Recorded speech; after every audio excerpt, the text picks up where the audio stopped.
Russia's tough because they just keep on fighting. They beat Hitler, so did we, and they beat Napoleon. You know, they've been doing this for a long time.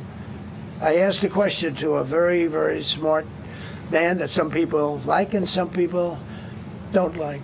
Viktor Orban, right, from Hungary, the head of Hungary, and he's in that same area and knows the two countries very well. I said, this was before Biden didn't do anything to get us out of it. He could have gotten us out of that. It would have never happened. I said, so can Russia be beaten by Ukraine? He looked at me like, what a stupid question. He said, Russia's a massive country, and they win their country and they win their life through wars. They fight wars. That's what they do. He said, China beats you with trade. Russia beats you with war.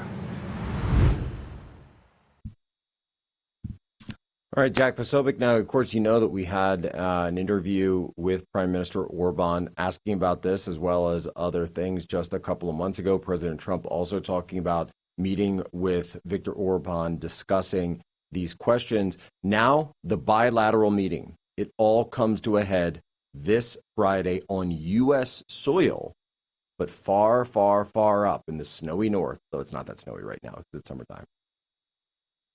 Alaska.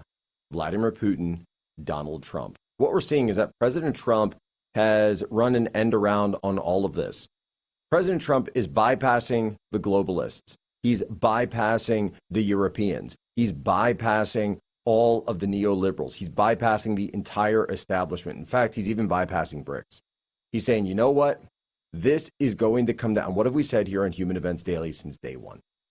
Since day one, I have told you on this program that the only way that this will end is when we see direct talks between the leaders of the United States and the leaders of Russia.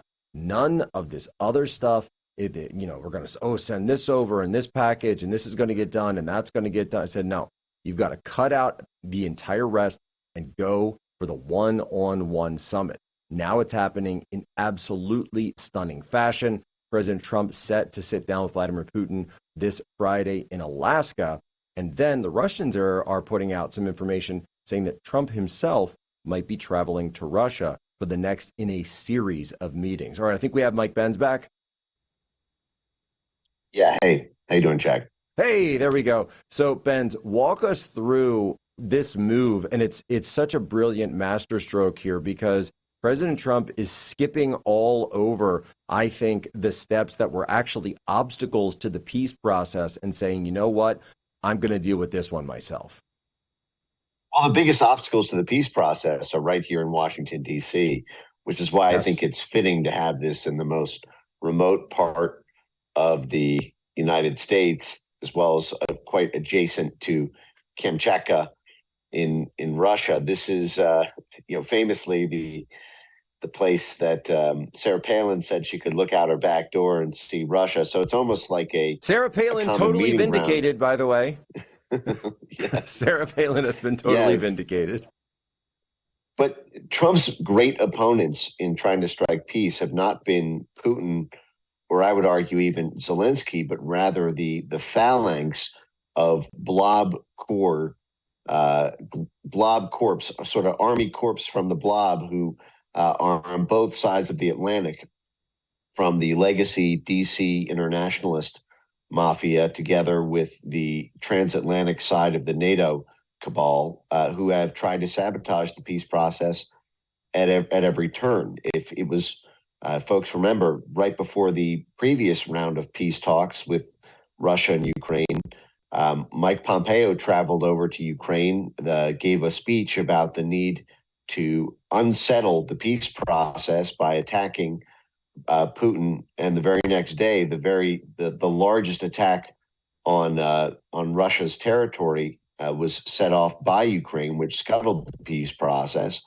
So you have this core of folks who make their living off of war with Russia, off of seizing assets from Eurasia, who do not want peace, certainly do not want peace under the terms that Trump, I think, would be willing, which include giving up land in Ukraine. The fact is that land in Ukraine that Russia has seized has been under a coup government for 11 years. It was the Obama administration's toppling, the overthrow of the democratically elected government of Ukraine in 2014 that caused Eastern Ukraine, which is majority Russian ethnic, to break away. What would we do in the United States in that situation if a foreign government toppled our own and then one side of our country broke away and did not respect the new coup government?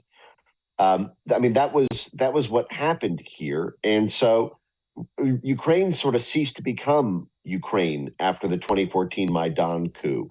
It became a NATO-owned Western half and a Russia affinity Eastern half. So the seizing of this land, which frankly is not even all that great a territorial dominion, is something that I think Putin is bent on. He does not want to give up land for peace now that he controls that land. And what good is giving that back anyway? As soon as a Democrat gets in power, or as soon as a Nikki Haley Republican gets in power, they're going to try to seize that land. They're going to use that land to build NATO missiles on. We know that Ukraine is still ostensibly on a path to NATO accession. NATO has made no promises that it would not fold Ukraine into NATO. In fact, they're moving ahead with it. And even if they did promise it, who in the right mind would believe it after all of the lies that NATO has told about stopping expansion?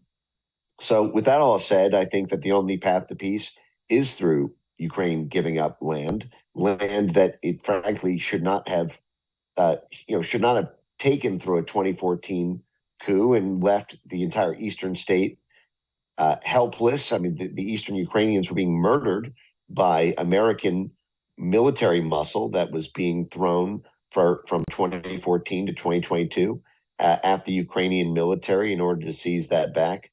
So Trump needs to conduct these negotiations in peace, in tranquility, and in Alaska.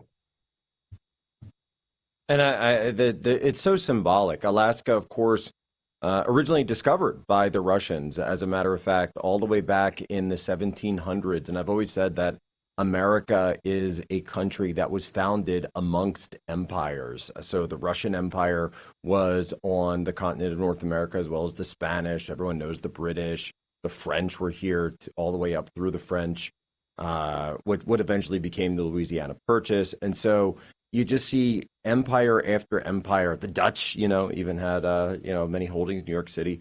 And so the fact that you're having it in this place where, and of course, by the way, the Russian Orthodox Church, most of the natives up in Alaska are, in fact, Russian Orthodox. And so this is something where a lot of people will be asking, why are they doing it up there? But it makes a lot of sense for a number of reasons, also which, we're coming up on a break here real quick, also which because there is that ICC warrant out for Putin regarding the Ukraine war. But the United States, of course, famously does not uphold ICC warrants, does not enforce them. And so, of course, this is a country that he actually can travel to.